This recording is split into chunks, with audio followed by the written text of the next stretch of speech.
अब मैं दरख्वास्त गुजार हूँ जनाब डॉक्टर सैयद अल्लामा माजिद रज़ा अब्दी साहब से कि वो हदिया खिताब पेश फरमाए। नारे तकबीर, नारे रिसालत, नारे हैदरी, हैदरी, हैदरी। इतनी बुलंद सलवात भेजिए मोहम्मद व आले मोहम्मद की बारगाह में। अल्लाहुम्मा सल्ली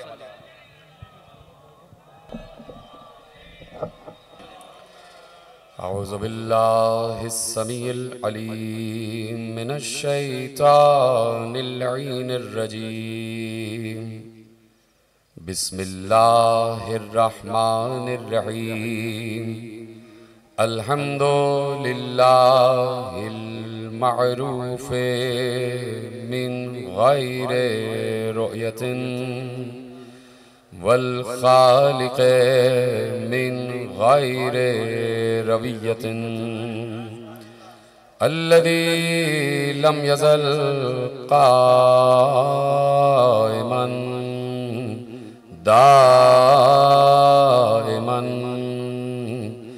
इज़ ला समाउन ज़ातु अबराजिन वला लैलुन दाजिन वला बहरुन साजिन वला अर्ज़ुन ज़ातु मिहादिन वला खल्क़ुन ज़ू इत्माद वस्सलातु वस्सलाम वत्तहिय्यतु वल इकराम अला नबिय्यिर रहमति व खाज़िनिल मग़फ़िरति व क़ाइदिल ख़ैरि वल बरकति व मुन्क़िज़िल इबादि मिनल हलकति सय्यदना व मौलाना अबिल क़ासिम मुहम्मद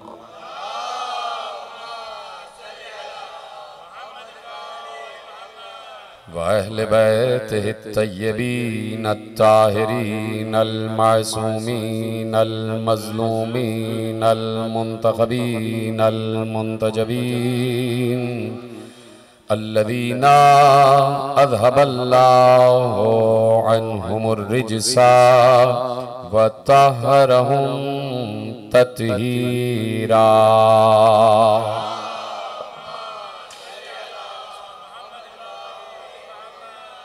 अम्मा बअदु फ़क़द क़ाल अल्लाहु सुब्हानहु व तआला फ़ी मुहकम किताबिहिल मजीद व फ़ुरक़ानिहिल हमीद व क़ौलुहुल हक़। बिस्मिल्लाहिर रहमानिर रहीम। वमा अर्सलनाका इल्ला रहमतन लिल आलमीन। सल्लल्लाहु अलैहि मोहम्मद व आले मोहम्मद।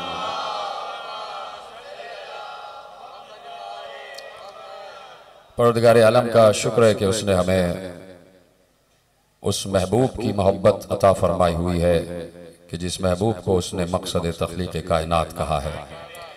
हमें अपने महबूब की उम्मत में करार दिया है और हमसे ये वादा किया है कि जब तक ए नबी तुम इनमें मौजूद हो हम इन पर अजाब नहीं लाएंगे। तो अल्लाह ने चूंकि अपने महबूब को रहमत कहा है और उस वक्त तक वादा किया है कि उम्मत पर अजाब नहीं आएगा, वह इज़ा कुन्त फ़ीहिम, जब तक आप इनमें मौजूद हैं। तो ये बात यकीनन गौर व फिक्र के काबिल है। अल्लाह कह रहा है कि वह इज़ा कुन्त फ़ीहिम, जब तक आप इनमें मौजूद हैं हम इन पर अजाब नहीं लाएंगे। तो अब उम्मत को ये फैसला करना पड़ेगा कि या तो हम पर अजाब आ रहा है या नबी हम में मौजूद है। अगर हम पर अजाब नहीं आ रहा तो इसका मतलब है कि नबी हम में मौजूद है, और अगर हम पर अजाब आ रहा है तो इसका मतलब है नबी हम में मौजूद नहीं है। तो अल्लाह ने कह दिया है कि जब तक आप इनमें मौजूद हैं तब तक मैं इन पर अजाब नहीं लाऊंगा। तो ये जितनी भी चीजें हैं, क्या इसको लोग ये समझते हैं, ये जो परेशानियां आ रही हैं, ये जो मुसीबतें आती हैं, ये जो कुल्फतें आती हैं, ये जो कभी कभी इंसान का जहन इधर उधर भटक जाता है, तकलीफ का शिकार हो जाता है, तो अब देखना यह है, कभी रिस्क में तंगी हो जाती है, कभी औलाद बीमार हो जाती है, कभी इस्तिस्का हो जाता है, बारिश नहीं होती, कभी बहुत ज्यादा बारिश हो जाती है। तो सब देखना यह है कि ये चीजें, एक लफ्ज आपकी जबान में इस्तेमाल कर रहा हूं, ये चीजें रूटीन में हैं या अल्लाह का अजाब है। तो जो फरमा रहे हैं आप, देखना यह है कि ये चीजें रूटीन में हैं या अल्लाह का अजाब है। देखिए बातें यही हैं कि बारिशें होती हैं तो यकीनन बहुत ज्यादा सैलाब आता है, जलजले होते हैं तो यकीनन जमीन दिगरगुं हो जाती है, कभी किसी को अपनी औलाद की तरफ से परेशानी का सामना करना पड़ता है, कभी किसी जाती तौर पर परेशानी का सामना करना पड़ता है। तो ये मामलात तो अज़ल चले आ रहे हैं, ये मामलात तो हर किसी के साथ होते हैं। तो इसका मतलब है कि ये अजाब नहीं है, ये उम्मत पर अजाब नहीं है। तो अजाब नहीं है तो इसका मतलब है कि रसूल जिंदा है और रसूल हम में कहीं ना कहीं मौजूद है, किसी न किसी सूरत से मौजूद है। तो आप कोई कह सकता है कि रसूल अगर जिंदा हैं तो कहाँ हैं, हमें नजर क्यों नहीं आते, हम उनसे सवाल करना चाहते हैं, हम उनसे बातें करना चाहते हैं, हम उनका दीदार करना चाहते हैं, तो वो नजर क्यों नहीं आते। वो जो गुंबद खिजरा के नीचे कब्र बनी हुई है उसमें कौन तशरीफ फरमा है, वो कब्र किसकी है। तो हम यही कहेंगे कि रसूल उस वक्त तक इस दुनिया से गए नहीं जब तक रसूल असहाबे किराम को मुखातिब करके ये न कह लिया कि अव्वलुना मोहम्मद व औसतुना मोहम्मद व आखिरुना मोहम्मद व कुल्लुना मोहम्मद।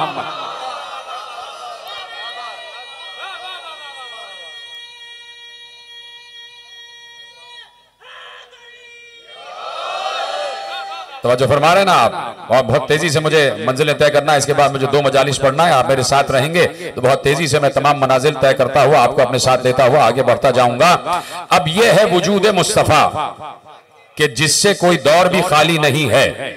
मैंने कहा कोई दौर भी वजूद मुस्तफा से खाली नहीं है। जब मैंने कहा कोई दौर भी तो इसका मतलब है कोई दौर भी, जिस दौर पर लफ्ज दौर का इतलाक हो जाए, हर दौर में मुस्तफा मौजूद हैं, हर दौर में मुस्तफा मौजूद हैं। आप कहेंगे कि आदम के दौर में कहां है मुस्तफा, नूह के दौर में कहां है मुस्तफा, इब्राहिम के दौर में कहां है मुस्तफा, मूसा के दौर में कहां है मुस्तफा, ईसा के दौर में कहां है मुस्तफा। ये अदवार तो मुस्तफा से खाली रहे हैं। तो मैं फिर कहूंगा कि आपका मुतालिया तो है लेकिन नाकिस है, कामिल मुतालिया नहीं है। उसी मुस्तफा ने भरी मस्जिद नबवी में मिंबर के अर्शे पर बैठकर अजिल्ला साहब किराम से एक जुमला कहा था कि कुन तो नबीयन व आदम बैनल माए व तीन। जब आदम का खमीर गूंधा जा रहा था मैं उस वक्त भी नबी था।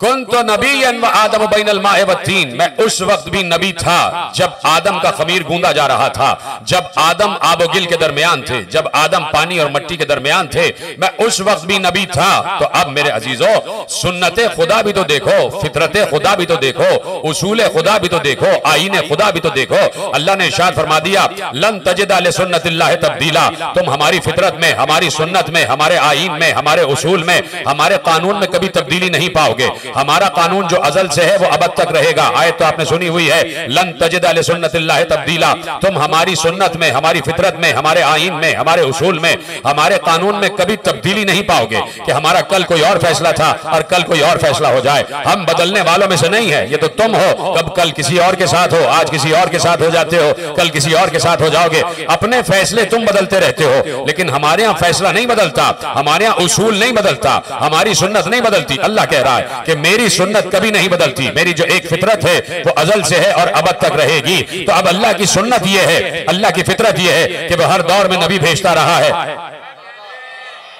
समझो है, अल्लाह की सुन्नत और फितरत यह है कि वह हर दौर में हादी भेजता रहा है, हिदायत के लिए हिदायत देने वाले भेजता रहा है। और उसकी एक और सुन्नत भी यह है कि कोई भी नबी उस वक्त तक इस दुनिया से नहीं गया। मेरी बात से इख्तिलाफ किसी को नहीं होगा, जहां तक मेरी आवाज माइक से भी पहुंच रही है और जो मेरे सामने मजमा बैठा हुआ है, किसी को इख्तिलाफ इस बात से नहीं है। बैनुल मिलल एक बात कर रहा हूं, मुत्तफिक अलैह एक बात कर रहा हूं कि कोई नबी भी अज आदम ता ईसा 1,23,999 अंबिया, कोई नबी भी उस वक्त तक इस दुनिया से नहीं गया जब तक अल्लाह के कहने से उसने अपना कोई वसी मुकर्रर न कर दिया हो। मैं कह चुका हूं बात भाई, ये पीछे वाले हजरात भी मेरे साथ देते जाएं आगे जल्दी तेजी से, मुझे तेजी से मंजिल तय करता हुआ आगे बढ़ना है कि अल्लाह कह रहा है कि कोई नबी भी, ये मेरी सुन्नत है, कोई नबी अज आदम ता ईसा, कोई नबी ऐसा नहीं है कि जो बगैर वसी गया हो। आदम का वसी है शीश, नूह का वसी है साम, इब्राहिम का वसी है इस्माइल और इसहाक, बोलते जाए ना, मूसा का वसी है यूशा बिन नून, ईसा का वसी है शमऊन। तो ये कैसे हो सकता है कि 1,23,999 अंबिया तक तो अल्लाह की सुन्नत वही रहे। सलामत रहे आप। 1,23,999 अंबिया तक तो अल्लाह की सुन्नत नहीं बदल रही है, तो क्या 24,000वें में बदल जाएगी? क्या आखिरी पर बदल जाएगी? तो अब ये तो सोचने की जरूरत है। जब अल्लाह कह रहा है कि मेरी फितरत नहीं बदलती, आदम का वसी शीश को बनाया, नूह का वसी साम को बनाया, इब्राहिम का वसी इस्माइल को बनाया, मूसा का वसी यूशा को बनाया, ईसा का वसी शमऊन को बनाया, तो पैगंबर बगैर वसी कैसे चले जाएंगे? तो नबी आखिर बगैर वसी कैसे चले जाएंगे? तो मेरे अजीजों, अल्लाह की सुन्नत बदल जाए अगर नबी खामोश चला जाए। ये पीछे वाले हजरात भी, मैं कह रहा हूं ना कि मेरी नजर पीछे वाले हजरात पे ज्यादा होती है, आगे वालों पे कम होती है। जब मोहम्मद हनफिया अलैहिस्सलाम को हजरत अली ने भेजा है कि जाओ अब तुम हमला करो, तो जब जा रहे थे ऊंट वाली लड़ाई में, जब जा रहे थे तो देखा, तो अली ने कहा कि मोहम्मद देखो अगली सफों पे नजर ना रखना, पिछली सफों पे नजर रखना, पिछली सफों पे। जो पीछे वाले हजरात हाथ उठा के बता दें, सब मेरे साथ सलामत रहे, खुदा का शुक्र है।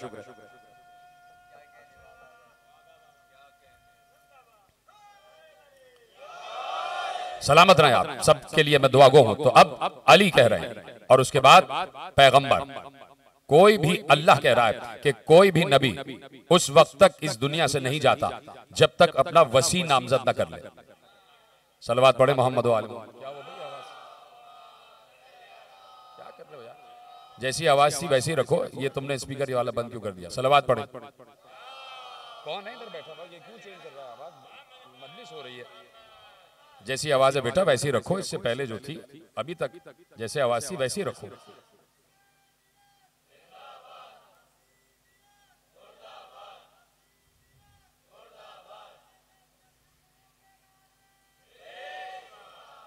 तवज्जो।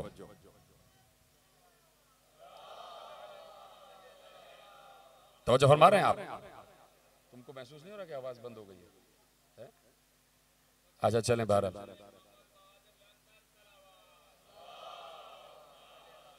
तो अल्लाह की सुन्नत नहीं बदलती, अल्लाह की फितरत नहीं बदलती। जो अजल से फितरत है वो अबद तक रहेगी। बोलिए हाँ या नहीं? तो ये कैसे हो सकता है कि नबी बगैर वसी चला जाए?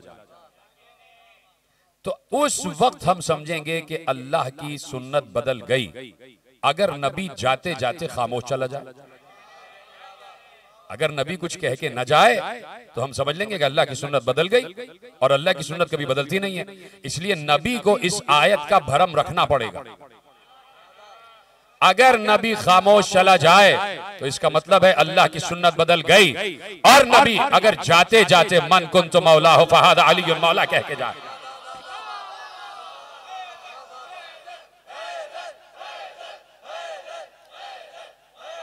तवज्जो फरमा रहे हैं आप? तब इसका मतलब है कि अल्लाह की सुन्नत नहीं बदली। और मैंने कहा ना कि जुमला आपके हवाले करने जा रहा हूं। ये कैसे मालूम हो कि सुन्नत नहीं बदली? जब नबी ने कहा कुन्तु नबिय्यन व आदम बैनल माए वत्तीन, मैं उस वक्त भी नबी था जब आदम आबोगिल के दरमियान थे। तो अब जरूरी है कि वसी भी तो ऐलान करे ना। बड़े सबल के जुमले कह रहा हूं। तो मिंबरे सलूनी पर आकर अली से पूछा गया, या अली आप कौन हैं, आपका मर्तबा क्या है? तो अली ने उसी लहजे में जवाब दिया, उन्हीं अल्फाज के साथ जवाब दिया कि कुन्तु वसीयन व आदम बैनल माए वत्तीन। मैं उस वक्त भी नबी वसी था कि जिस वक्त आदम आबुगिल के दरमियान थे। तवज्जो फरमा रहे हैं आप। बहुत तेजी से मुझे मंजिलें तय करना है, इसलिए कि मेरे पास वक्त जरा मुख्तसर है, लेकिन आप मेरा साथ दे रहे हैं तो मेरे अंदर कुव्वत बढ़ती जा रही है। तो अब देखिए, ये है पैगंबर का मुस्तकर, ये है पैगंबर का तसलसल कि अगर आज अजाब नहीं आ रहा तो तस्लीम करना पड़ेगा, किसी न किसी सूरत से वजूद मोहम्मद साबित है,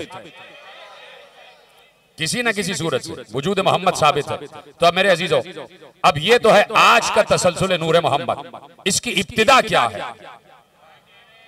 इजाजत है बात आगे बढ़ाई जाए, इसकी इब्तिदा क्या है? तो मेरे अजीजों, लिख दिया इमाम मोहम्मद इब्ने इस्माइल बुखारी ने, सही बुखारी हदीस नंबर 7418।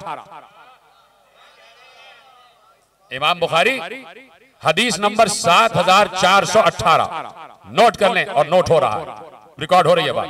हदीस नंबर 7418, इमाम मोहम्मद इब्ने इस्माइल बुखारी अलैहि रहमा अपनी सहीह में हदीस लिख रहे हैं और अपना एक जुमला लिख रहे हैं। वो कहते हैं, वकान अल्लाह लम यकुन शैउन गैरुहु वकान अर्शुहु अलल मा। सलामत रहे, मेरे साथ। कान अल्लाह वलम यकुन शैउन गैरुहु वकान अर्शुहु अलल मा। अल्लाह था, इजाजत है बात आगे बढ़ाई जाए। मोहम्मद इब्ने इस्माइल बुखारी अलैहि रहमा लिख रहे हैं, कान अल्लाह, अल्लाह था, वलम यकुन शैउन गैरुहु, और उस वक्त उसका कोई गैर नहीं था। हाँ, ऐसे ही बोलते जाएं। इमाम बुखारी का जुमला, इसको जाया ना करें, बहुत बड़े आलिम है, आलम इस्लाम है। अल्लाह था और उसके साथ उसका कोई गैर नहीं था, यानी सिर्फ अल्लाह था और अल्लाह के अलावा कोई गैर नहीं था।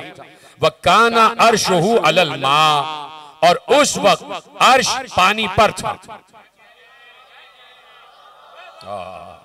अच्छा, एक तरफ तो यह कहा जा रहा है कि अल्लाह के अलावा कोई गैर नहीं था, और दूसरी तरफ जुल्फकार साहब यह कहा जा रहा है कि उस वक्त भी अर्श पानी पर था। यानी कहां आप बैठे भाई? वकान अल्लाह वलम यकुन शैउन गैरुहु वकान अर्शुहु अलल मा। अल्लाह था और उसके साथ उसका कोई गैर नहीं था, उस वक्त भी अर्श पानी पर था। यानी अल्लाह के अलावा कोई गैर नहीं, फिर ये अर्श और पानी क्या है? बात पहुंच रही है ना? कोई मुश्किल बात तो नहीं है, और इसी पर मुझे गुफ्तगू को तमाम करना है। अल्लाह था और उसका कोई गैर नहीं था, यानी सिर्फ वही था। मैं मिंबर पे बैठा हूं, मेरे साथ मिंबर पे कोई और नहीं है। और मैं कहूं कि मेरे साथ जब मैं मिंबर पे तन्हा हूं तो मेरे हाथ में तस्बीह है, तस्बीह मेरे वजूद का हिस्सा है, इसलिए कि मुझसे मस हुई है, मेरा साथ दिया हुआ इसने। तो अब मैंने कहा कि वकान अल्लाह वलम यकुन शैउन गैरुहु वकान अर्शुहु अलल मा। अल्लाह था, उसका कोई गैर उसके साथ नहीं था, उस वक्त अर्श पानी पर था। इसका मतलब है कि ना अर्श उसका गैर है। भाई, हदीस का तज्जिया ऐसे ही होता है, और आपको मालूम है कि इमाम बुखारी ने हर हदीस को छान पटक कर लिखा है, नाप तोल कर लिखा है। कोई हदीस उन्होंने गैर सिका रावी से लिखी ही नहीं है, हर रिवायत उन्होंने सिका रावी से लिखी है, मुस्तनद रावी से लिखी है। तो अब कह रहे हैं कि पानी, अर्श पानी पर था और अल्लाह के अलावा कोई गैर नहीं था। तो अब तलाश करो, ये अर्श क्या है और पानी क्या है,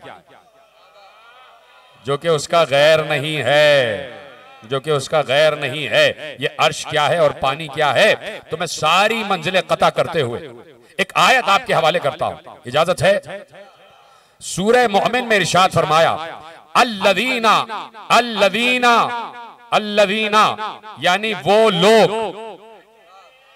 जुमला अगर जाया हुआ तो पूरी तकरीर जाया हो जाएगी। अल्लज़ीना, वो लोग, यानी अल्लज़ीना जो है वो ज़बील उक़ूल के लिए इस्तेमाल हो रहा है। अल्लज़ीना, वो लोग, अल्लज़ीना यहमिलूनल अर्शा वमन हौलहु युसब्बिहूना बिहम्दि रब्बिहिम व युमिनूना बिही व यस्तगफिरूना लिल्लज़ीना आमनू। का वो लोग कि जो अर्श को उठाए हुए थे।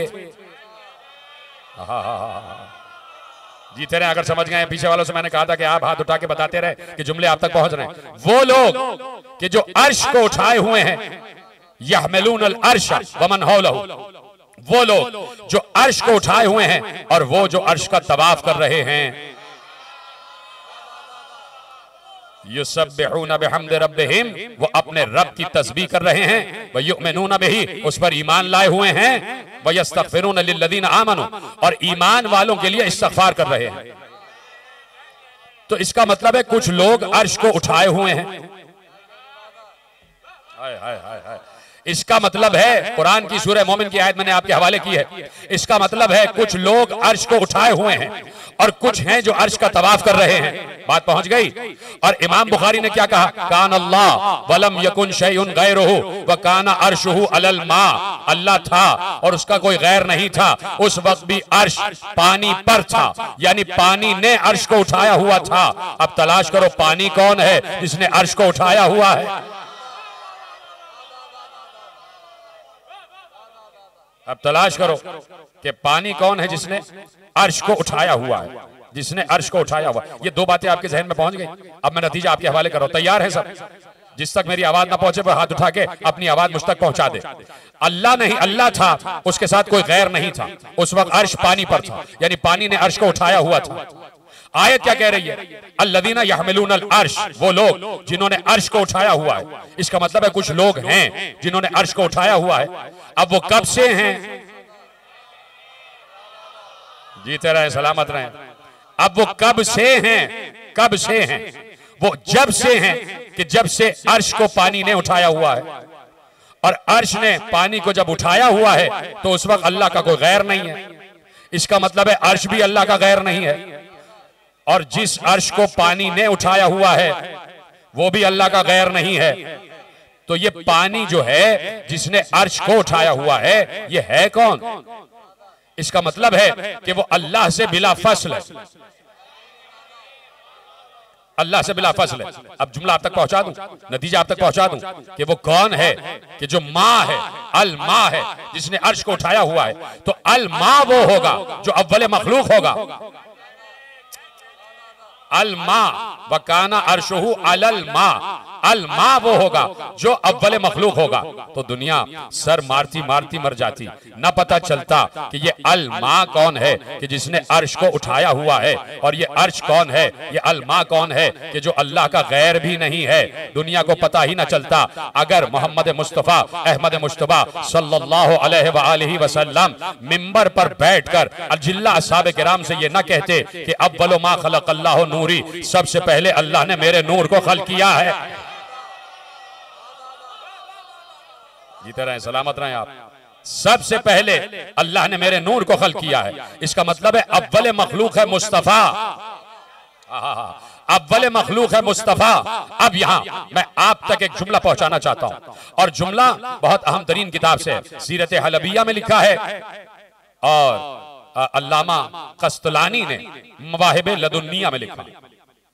दो हवाले दे दिए भाई, ठीक है, दो हवाले आपके लिए दे दिए मैंने कि वो इरशाद फरमाते हैं कि पैगंबर मस्जिद नबवी में बैठे हुए थे, मिंबर पर तशरीफ फरमा थे, और अपनी शान बयान कर रहे थे, अपनी मंजिलत बयान कर रहे थे।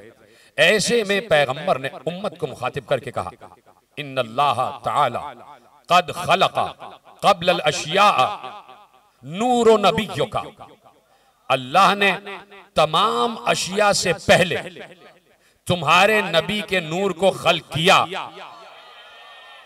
अब देखना कि पैगंबर क्या कह रहे हैं। अब जुमला मुकम्मल होने जा रहा है। किस चीज से खल्क़ किया? अल्लाह ने तमाम अशिया की तख्लीक से पहले तुम्हारे नबी के नूर को खल्क़ किया। किस चीज से खल्क़ किया? मिन नूरे ही, अपने नूरे जात से। हाँ देखिए, मुस्तफ़ा का जिक्र ऐसे ही सुना जाता है, मकामे मुस्तफ़ा ऐसे ही सुना जाता है, मकामे रिसालत ऐसे ही सुना जाता है। ये मुस्तफ़ा का तस्करा है, मोहम्मद मुस्तफ़ा का तस्करा है, अब्दुल्लाह के बेटे का तस्करा है, तो ऐसे ही सुना जाता है। और बात खत्म हो रही है, यहीं से तकरीर आखिरी मरहले में दाखिल हो जाएगी, और मेरा साथ आप देते जाएं। कहा कि इन्नल्लाह तआला क़द खलक़ा क़ब्ल अल अशिया नूर नबियों का मिन नूरिही, अल्लाह ने तमाम अशिया की तख्लीक से पहले तुम्हारे नबी के नूर को खल्क़ किया, और अपने नूर से खल्क़ किया, अपने नूर से खल्क़ किया, अपने नूर से खल्क़ किया। यहां पर अल्लामा ज़रक़ानी एक बहुत बड़े आलिम अहले सुन्नत हैं, वो इस जुमले की तशरीह करते हैं। इजाजत है कि जुमला आपके हवाले करूं? कम से कम हाथ उठा के बताने पीछे वाले इजाजत है और आप तक आवाज पहुंच रही है। यहां पर अल्लामा ज़रक़ानी ने एक जुमला लिखा इस हदीस की तशरीह में। क्या हदीस लिखी? साहिब मवाहिब लदुन्निया और जन्नतुल खुल्द एक और किताब है, उसका भी हवाला ले लें आप। और उसके अलावा मैंने आपके सामने अल्लामा क़स्तलानी का हवाला भी दे दिया और सीरत हलबिया का हवाला भी दे दिया। ठीक है, 3 हवाले आपके पास आ गए। अब यहां पर अल्लामा ज़रक़ानी लिख रहे हैं ये जो पैगंबर ने कहा, तवज्जो से सुनिएगा और मुझे बताइएगा जुमला आप तक पहुंच रहा है। बहुत हसास जुमला है और मैं अपनी तरफ से नहीं कह रहा, मैं एक बहुत बड़े आलिम अहले सुन्नत के हवाले से इस जुमले की तशरीह आपके हवाले कर रहा हूं और बहुत बड़ा नाम है अल्लामा ज़रक़ानी अलैहि रहमा। वो कहते हैं कि इस मकाम पर ये जो पैगंबर ने कहा कि मुझे अल्लाह ने अपने नूर से खल्क़ किया, मिन नूर ही, अपने नूर से खल्क़ किया, तो ये नहीं कहा कि अल्लाह ने मुझे अपने नूर जलाल से खल्क़ किया। जीते रहें। ये पीछे वाले हजरात भी जरा हाथ उठा के बताएं ताकि मेरा दिल बढ़ता जाए, ताकि मुझे हौसला अफजाई मेरी होती जाए कि वो कह रहे हैं अल्लामा ज़रक़ानी का जुमला है कि पैगंबर ने ये कहा कि अल्लाह ने मुझे अपने नूर से खल्क़ किया। ये नहीं कहा कि नूरे जलाल से खल्क़ किया या नूरे जमाल से खल्क़ किया। अगर वो ये कह देते कि मुझे अल्लाह ने अपने नूरे जलाल से या नूरे जमाल से खल्क़ किया है, तो इसका मतलब है कि पैगंबर कह रहे थे कि अल्लाह ने मुझे अपने किसी नूरे सिफत से खल्क़ किया। और अगर एक सिफत से खल्क़ किया है तो दूसरी सिफत से खल्क़ नहीं किया। सलामत रहे अगर जुमला पहुंच गया आप तक। एक सिफत से खल्क़ किया है तो इसका मतलब है दूसरी सिफत इसमें शामिल नहीं है। अगर कहा कि नूरे जलाल से खल्क़ किया है तो इसका मतलब है इसमें नूरे जमाल शामिल नहीं है। अगर कह दिया कि इसमें नूरे जमाल से खल्क़ किया है तो इसमें नूरे जलाल शामिल नहीं है। अगर कह दे कि अपने नूरे अजमत से शामिल किया है तो नूरे जमाल शामिल नहीं है। अगर कह दे कि अपने नूरे रिफ़अत से शामिल किया है तो नूरे अजमत शामिल नहीं है। यानी अगर किसी एक सिफत से कह देते कि इस सिफत से अल्लाह ने मुझे अपनी इस सिफत से खल्क़ किया है तो कोई दूसरी सिफत रह जाती। लेकिन जब ज़ात कह दिया मिन नूर ही, यानी अपने नूरे ज़ात से खल्क़ किया है, तो ज़ात में जितनी सिफतें हैं सारी की सारी आ गई। जीते रहे आप, सलामत रहे। सही आवाज ऐसी रखना। तवज्जो फरमाई आपने, कहा कि अपने नूरे ज़ात से, तो ज़ात में सारी सिफतें आ गई। बोलिए आ गई कि नहीं आ गई? है ना? यहां जितने लोग बैठे उनकी ज़ात एक है लेकिन सिफतें मुख्तलिफ हैं। किसी में 2 सिफतें, किसी में 4 सिफतें हैं, किसी में 8 सिफतें हैं। तो सारी की सारी सिफतें उसकी ज़ात का हिस्सा है। सारी की सारी सिफतें उसकी ज़ात का हिस्सा है। और ये सिफतें अगर खून में शामिल हैं तो इसका मतलब है कि बेटे तक भी पहुंच गई। ठीक है। आप कह रहे हैं आलिम अहले सुन्नत कि अल्लाह ने अपने नूरे ज़ात से खल्क़ किया है।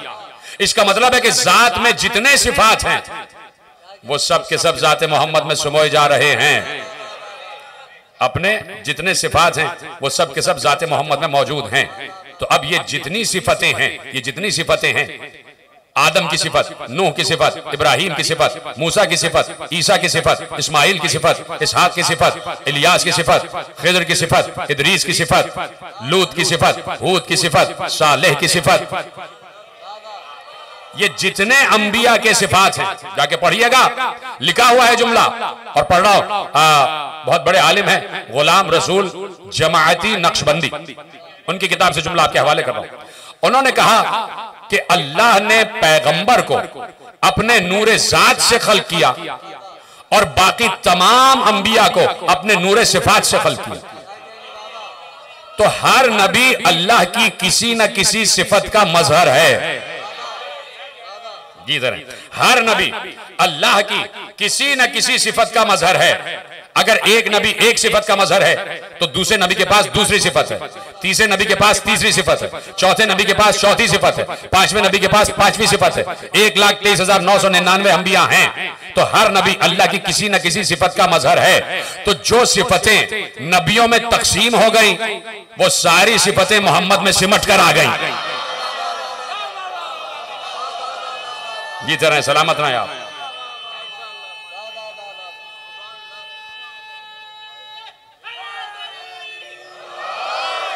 वो सारी सिफतें नूर मुस्तफा में सिमट कर आ गई।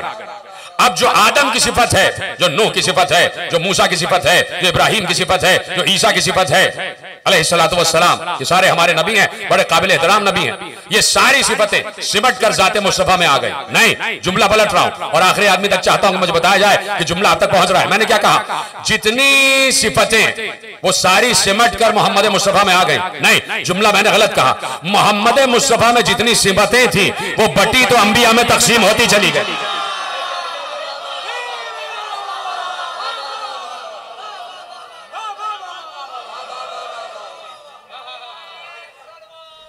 अल्लाहुम्मा सल्ली अला मुहम्मद व आले मुहम्मद। जितनी सिफतें अंबिया में थी वो तकसीम होके मुस्तफा से तकसीम हुई हैं और पहुंच गई अंबिया तक, पहुंच गई अंबिया तक। इसलिए पैगंबर ने कहा अव्वल मा खलक़ अल्लाहु नूरी, अल्लाह ने सबसे पहले मेरे नूर को खल्क़ किया। तो ये बताइए कि जो नबी को नूर नहीं मानता उससे सवाल है। वो कहते नहीं साहब नबी नूर नहीं है और ये हदीस हमें नहीं अच्छी लगती और ये हदीस काबिल एतबार नहीं है और इसे फलाने ने लिखा, फलाने ने लिखा, फलाने ने लिखा। उनसे पूछना चाहता हूं, कुरान में सूरह मायदा कह रहा है क़द जाअकुम मिनल्लाहि नूरुम व किताबुम मुबीन। क़द जाअकुम मिनल्लाहि नूरुन व किताबुम मुबीन, तुम्हारी तरफ अल्लाह की तरफ से एक नूर भेजा गया और एक किताब भेजी गई। अल्लाह की तरफ से तुम्हारी तरफ नूर भेजा गया और किताब भेजी गई। तो ये किताब क्या है? ये तो बच्चे को मालूम है, किताब से मुराद कुरान है, किताब से मुराद कुरान है। ठीक है, आप कहेंगे कि साहब नूर से मुराद कुरान है, नूर से मुराद किताब है। तो जब नूर से मुराद किताब ही है, या तो अल्लाह लफ्ज नूर ही इस्तेमाल कर देता या लफ्ज किताब इस्तेमाल कर देता। ये नूर का लफ्ज अलग क्यों है, किताब का लफ्ज अलग क्यों है? ये नूर का लफ्ज अलग क्यों है, किताब का लफ्ज अलग क्यों है? इसका मतलब है जो किताब लेकर आया है वो नूर है। बहुत आसानी से सुन लिया आपने जुमला। जो किताब लेकर आया है वो नूर है, जो किताब लेकर आया है वो नूर है। सोचो, नबी का नूर होना तस्लीम करना सबको वाजिब है। आपको नबी को नूर तस्लीम करना पड़ेगा, नबी को नूर तस्लीम करना पड़ेगा। किताब भी नूर है, कुरान भी नूर है और नबी भी नूर है। यहां किताब और लफ्ज नूर अलग अलग इस्तेमाल करके बताया कि कुरान ये नूर है और ये वाला नूर ये नूर है। अब दोनों का तज़किरा अलग क्यों किया है जब किताब भी नूर है और नबी भी नूर है? तो अब मैंने कहा ना, जुमला दोहरा रहा हूं, नबी को नूर मानना पड़ेगा, नहीं तो बड़ा मसला हो जाएगा। ये किताब जिसे कुरान कहा जा रहा है, इतना आसान जुमला कहने जा रहा हूं कि आखिरी आदमी तक ये जुमला पहुंच जाएगा। ये किताब जिसे कुरान कहा जा रहा है, ये इतनी नूरानी है, इतनी नूरानी है, इतनी नूरानी है। देखिए, जनाब मूसा की कौम ने कहा कि हमें दिखाओ ये तुम्हारा अल्लाह कैसा है। अल्लाह ने कहा तुम देख ही नहीं सकते, तुम देख ही नहीं सकते। कहा अच्छा देखना ही चाहते हो तो आ जाओ, कोहे तूर पर आ जाओ, पहाड़ पर आ जाओ, पहाड़ पर आ जाओ, पहाड़ पर आ जाओ। पहाड़ पर पहुंचे, नूर की एक झलक आई, पहाड़ रेजा रेजा हो गया। जनाब मूसा बेहोश हो गए, जो 70 आदमी आए थे वो मर गए। तवज्जो है, पहाड़ रेजा रेजा हो गया, जनाब मूसा बेहोश हो गए और जो 70 आदमी आए थे वो मर गए। पहाड़ रेजा रेजा हो गए ना। किसका नूर आया था? अल्लाह का नूर। चलिए थोड़ी देर के लिए मान लीजिए ना आप, अल्लाह के नूर की एक झलक थी कि पहाड़ भी रेजा रेजा हो गया, मूसा बेहोश हो गए, 70 बनी इसराइल के जो लोग आए थे वो मर गए। अब ये है अल्लाह का नूर। तो ये कुरान क्या है? ये कुरान अल्लाह का इल्म है और अल्लाह का इल्म अल्लाह का नूर है। अल्लाह का इल्म अल्लाह का नूर है। इसी नूर के लिए अल्लाह ने क्या कहा? वलौ अंज़लना हाज़ल कुरआन अला जबलिन लरअयतहु खाशिअन मुतसद्दिअन मिन खश्यतिल्लाह। अगर हम इस कुरान को पहाड़ पर नाजिल कर देते तो पहाड़ खशियत इलाही से रेजा रेजा हो जाते, रेजा रेजा हो जाते। यानी नूर की ज़ौ को कोई मादा बर्दाश्त नहीं कर सकता। मैं जुमला कह चुका हूं, नूर की शिद्दत को, नूर की ज़ौ को कोई मादा बर्दाश्त नहीं कर सकता। नूर की ज़ौ को नूर ही बर्दाश्त कर सकता है। हाँ हाँ हाँ, समझ गए तो आपको मेरा सलाम। नूर की ज़ौ को नूर ही बर्दाश्त कर सकता है। तो एक तरफ अल्लाह ने कह दिया अगर पहाड़ों पर नाजिल कर देता तो पहाड़ रेजा रेजा हो जाते, इसलिए कि ये नूर कुरान मेरा नूर है। अब अल्लाह कहता है कि मानो मेरे महबूब को नूर, इसलिए कि पहाड़ों पर ये नूर नाजिल करता तो पहाड़ रेजा रेजा हो जाते। पूरा कुरान क़ल्ब मुस्तफ़ा पर नाजिल हुआ है।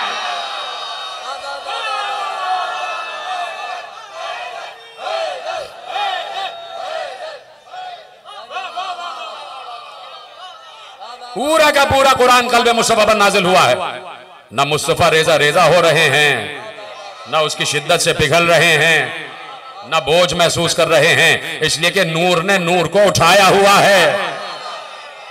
वज़्न नूर नूर ही उठा सकता है। जुमला आपके हवाले कर रहा हूं। वज़्न नूर, नूर का वज़्न नूर ही उठा सकता है। नूर का वज़्न नूर ही उठा सकता है। नूर का वज़्न नूर ही उठा सकता है। अगर ऐसा ना होता तो 10,000 लोग थे फतेह मक्का के वक्त, ये अली ही से क्यों कहा कि मेरे कांधे पे बुलंद हो जा।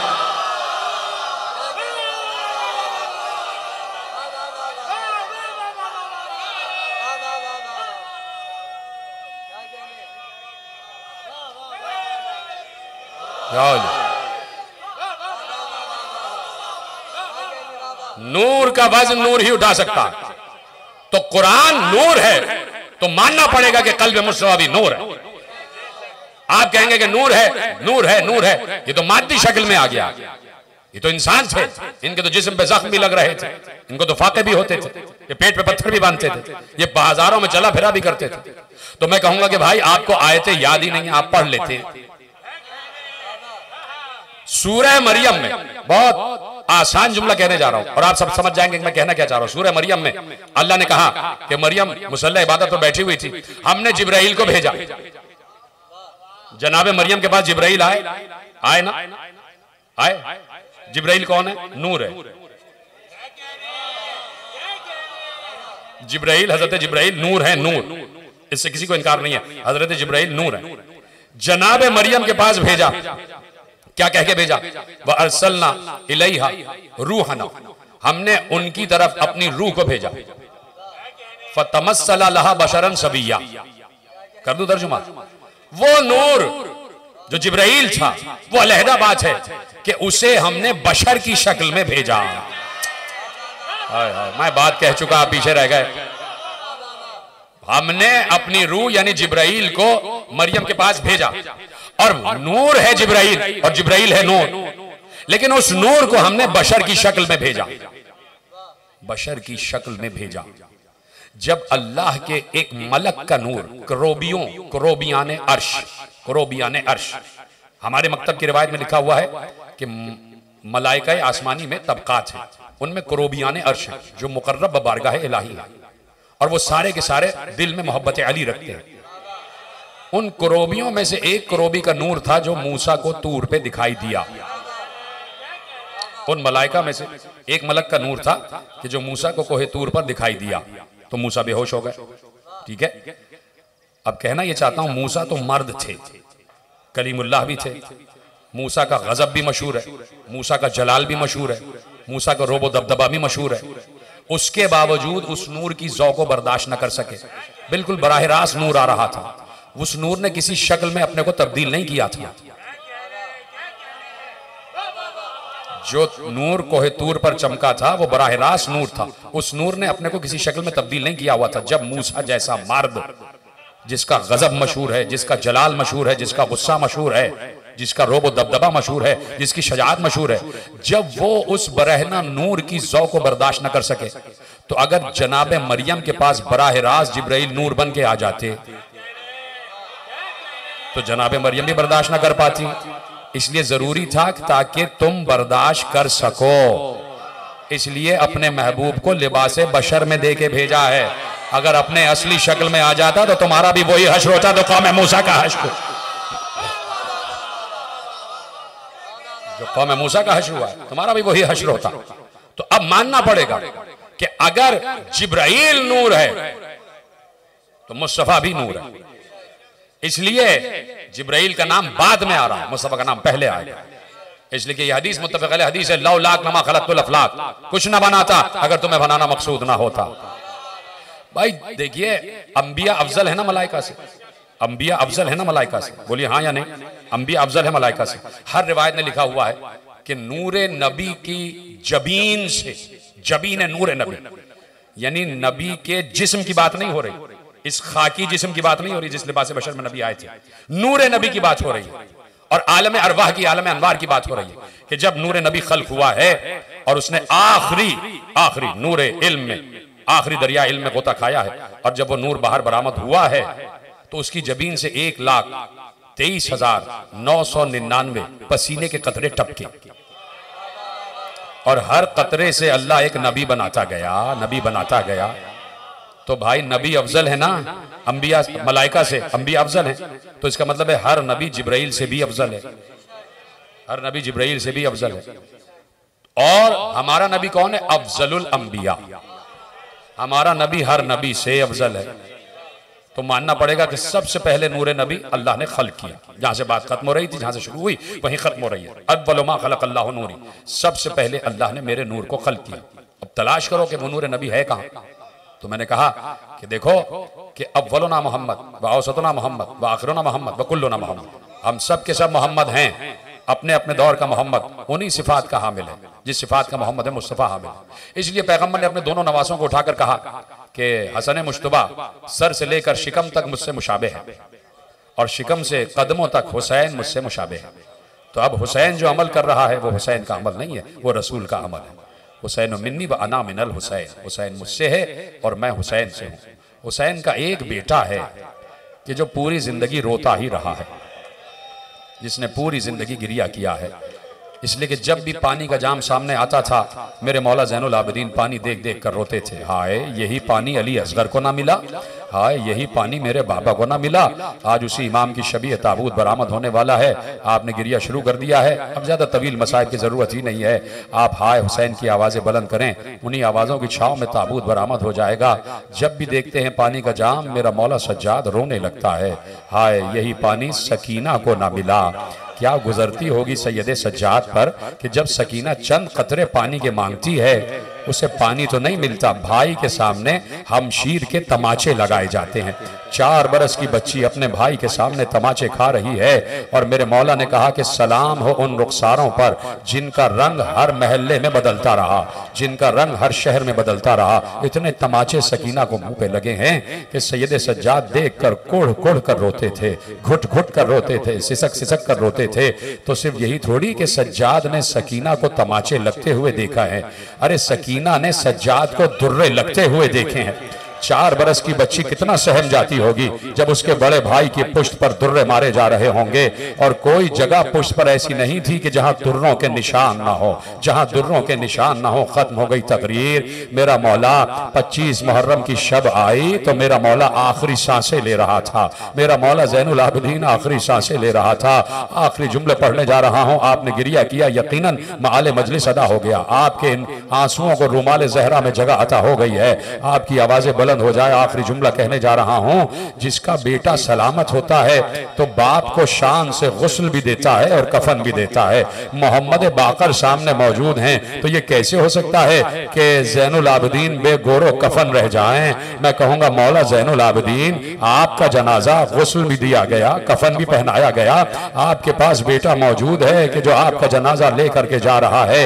एक नजर जरा करबला पे डालें, मेरा मौला यही कहेगा कि तुम क्या मुझे बताओगे, मेरी निगाह तो हर वक्त करबला में है। जब मुझे गुस्ल दिया जा रहा था तो मैं सोच रहा था हाय मेरे बाबा को गुस्ल ना मिला, जब मुझे कफन पहनाया जा रहा था तो मैं सोच रहा था हाय मेरे बाबा को कफन ना मिला, जब मुझे कब्र में उतारा जा रहा था तो मैं यही कह रहा था हाय मेरे बाबा को कई दिन तक कब्र भी मयसर ना आई। खत्म हो गई तकरीर, मोहम्मद बाकर गुस्ल दे रहे हैं, गुस्ल दे रहे हैं। मैं क्या बताऊं, सिर्फ एक जुमला कहना चाहता हूं कि जिस वक्त अली जहरा को गुस्ल दे रहे थे तो चीख मार के रोए थे, चीख मार के रोए थे। बहुत दिनों बाद किसी ने पूछा तो कहा पहलू पर जख्म का निशान था, पहलू पर जख्म का निशान था। और यहाँ मोहम्मद बाकर जब ज़ैनुल आबिदीन को गुस्ल दे रहे थे तो चीख मार के रोए। किसी ने तदफीन के बाद पूछा कि क्यों चीख मार के रोए, कहा इसलिए कि पुश्त पर कोई ऐसी जगह नहीं थी जहां ताजियानों के निशान ना हो। मैं कहूंगा आइए मौला ज़ैनुल आबिदीन जरा करबला पर निगाह करें, आपके बाबा का जनाजा बेगोरो कफन पड़ा हुआ है और सामने से बहन गुजर रही है और यही कह रही है, भैया अगर सर पर चादर होती तो तुम्हें कफन भी पहना देती।